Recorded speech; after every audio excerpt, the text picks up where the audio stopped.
Hello, Awakeness. So I'd say welcome, except for the fact that you're always already here. So I can't say welcome and I can't say goodbye.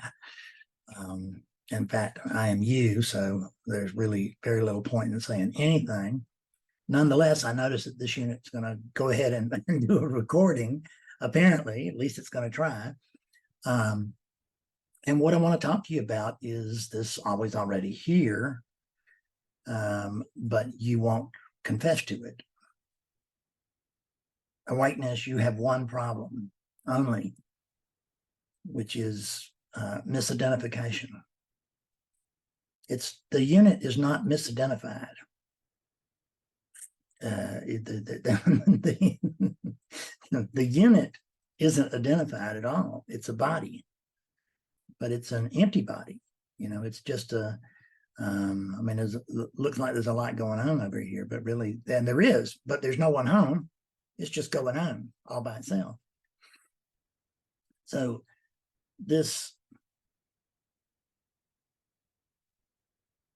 what you're in is denial. Let's just call a spade a spade. You're in denial. You are awakeness. You have always been awakeness. You always will be awakeness. And when you don't insist on pretending to be other than awakeness, you don't have a problem in the world. You really do not, I swear to God. I have had so many people come to fresh awakenings even, and I just ask them, so in the absence of a Bob or a Carol or a Fred or whoever, can you find a problem here? And I've never had anybody be able to find one, never, not the first one. So problems are imaginary, but they're not the product of the character's imagination, because the character doesn't have an imagination, because the character is not a being. The character is a figment of your imagination. And when I say your imagination, I certainly don't mean that unit over there that it looks like I'm talking to, but I'm certainly not talking to. It means that it's the imagination of awakeness. And whenever you believe you're a human being, you give yourself great gifts, and then you give yourself great torture. And, within relativity, there's a balance there, but it's not a balance that we necessarily would agree with, because it's not a matter of the good things don't necessarily mean good things for the character. So there are no good things or bad things within truth. There's just what is. But in what a human being would label good and bad, then that's going to determine where you're looking from. And if you're believing that you're one of these, and you believe that you're looking through these as the being that inhabits the body, well, get ready for trouble. That's what happens. That's what happens with this. It doesn't have to be, but that's the way it is over there until it's not. And it's the until it's not that I'm inviting you toward today. Because I invite you to be conscious awakeness, to be alert, conscious awakeness right now. You can't get out of being awakeness because there's nothing else. There's just one thing going on. I can't make sense of it. You can't make sense of it. Nobody can make sense of it, but it's just the one thing going on. And you can't actually talk about it. We can try. We do. We talk around it, but we can't talk about it because it's beyond language. It's prior to language. So we can't talk about it. We can't share it. We can try. We can give pointers and everything, but you've heard that's the best the teachers can do, is to offer you pointers. We can't be direct about it. But you don't need pointers. All you need to do is notice the most obvious truth that there is. My goodness, awakeness. Can you not see that this, and when I say this, what am I? I'm not pointing at anything. I'm being brightness. There's just a brightness here. You can see, can you not? You can hear. You can do all of the senses. They're not your senses, because you think you're the body and you think they're the body's senses. I don't want to say they're not the body's senses, but they're not, but the body is not the end user. You're the end user, and you, if nothing else in the world, please get it straight that you are not the body. The body is not you. What is the body? It's a body. And, funeral homes are full of them. And once they get there, they don't do anything anymore, right? Because they're dead bodies. And really, all of these bodies, we could say, on one level at least, that on a very true level, they're all dead. They're all dead. This is dead, that's dead. All of these things are dead. But the saving grace, so to speak, is that there's an animating presence. When I say animating, there's a thing that's making this look like it's alive. When we look at animation on Saturday morning cartoons or something, then what we notice is the animation makes it look like drawings are alive, doesn't it? Yeah. Or you can have CG, computer generated characters and stuff on the screen. And when it's animated, they can make, it looked like there's 1 million people in the fields outside of Mordor, right? And there's all the orcs and everything, just giant armies of them. And really, there's none of that there. It's just generating on a computer. And what makes us think that we're looking at something true is that it moves. And it doesn't move all in accordance, it moves irregularly. And but there's nobody there doing that.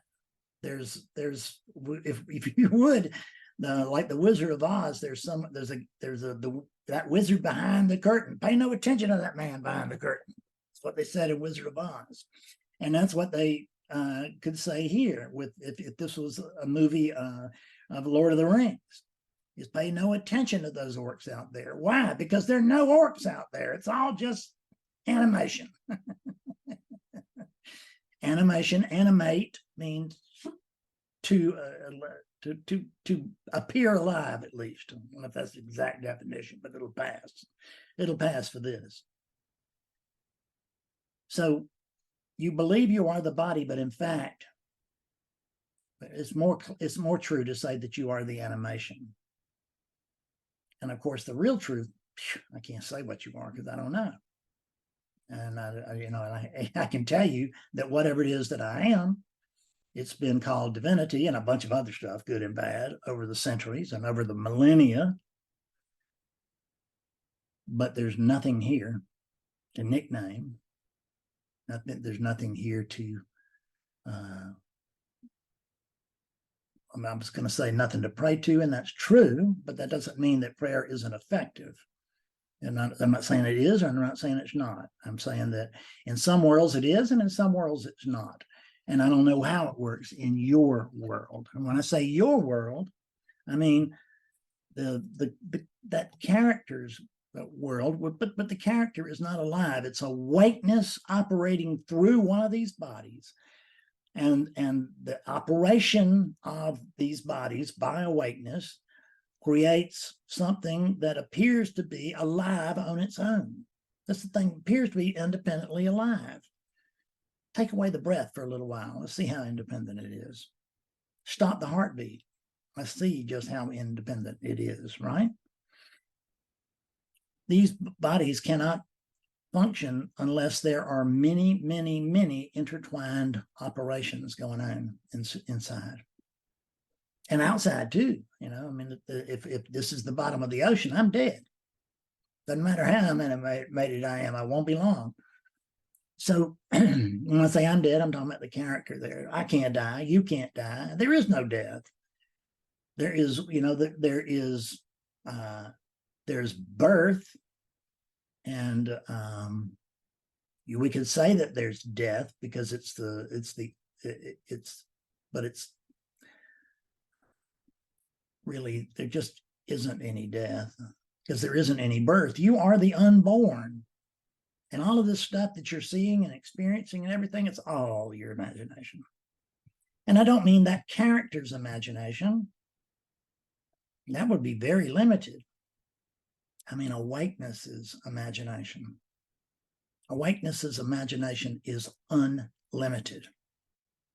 And it is a torturous vehicle if you believe that you are a human being at the mercy of God. Yeah, because I know God pretty well. And I don't need mercy, because there's nothing wrong. Nothing ever goes wrong here. Nothing goes wrong in your world either, except for the fact that you think it's your world, because in fact, we can come a long way without actually having to wake up by just noticing that it's not your world, it's not my world, it's the world. It is unowned, and it is essentially neutral. So you make your bed and then you sleep in it here. That's pretty much the thing. And how you make your bed will depend on where you're looking from. And if you're looking from something, if you believe that you are looking from a being that is trapped by this body or inhabits this body and is looking through the windows, say it's the windows of the soul, but it's the window to nothing, and which is not a bad thing, and it's not a little thing, but it sounds like it, and that's okay. This is all confusing, isn't it? I know it's confusing. And this is really meant to try to straighten out some of that confusion. And depending on where you are in the awakening process, this is not confusing. It is enlightening. It can be literally enlightening, right? It just depends on where, quote, you are, meaning how much awakeness wants to wake up through that body. Because that's what really happens, is there's nobody over there to wake up. There's nobody over there to get clear, to get enlightened, none of that.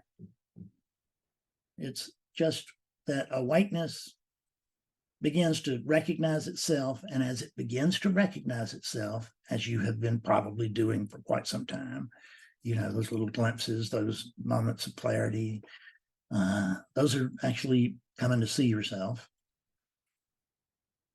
But God's like a flasher in the park, right? How do you like me now? It's it's hit and run. What I'm saying is just come on, and just come to see. The only thing that can wake up here is awakeness. There's not a body, there's not a person, there's not a being over here. There's an apparent being, there's a human being, but a human being means that there's a good-looking puppet over here. Oh, pardon me, the vanity is not all gone yet, and nor will it be. I don't think. I don't really have any hopes out for that. And waiting for the end of ego looks like more of a wait than I can stand. So I think I'll just accept whatever's ego's here, and notice that it does not stop me from being rightly awakened. Nothing does, except my own denial. How do you come out of denial? Well, you're in the process of doing it right here. This is the process of coming out of denial. I've got about 300 videos on the process of denial. Let's just don't call it that. Some of them do, but most of them do not. You can watch those videos. I've got a bunch of books. You can read those. Come to Satsang on Sundays, for God's sake, and get yourself a living teacher to talk to. You can't imagine what a difference that's going to make in your life. It's just enormous. I can remember when I actually reached out beyond the world of books and videos and started talking to living teachers. It was very, very helpful. Very, very, and it helped me clear very, very fast. What it really did was it helped me see that I was already clear, and they could see it. And my first teacher used to say, you were always so clear. But I didn't feel like it, but I came to see that he was right. I just was misidentified. I thought it was this. Can you think of anything more ridiculous than that? God thought it was a human being, and if it was going to pick a human being, it picked this one. Ridiculous. Well, listen, I can't stay on the computer any longer. Betsy's got an important call to make, and she's in this room. So I've got to quit bothering her so that she can go do what she needs to do, which means that's the end of this meeting, but I've really enjoyed it, and I hope you have. And given that we are the same thing, I know that you did if you don't deny it. I love you. See you. Bye-bye.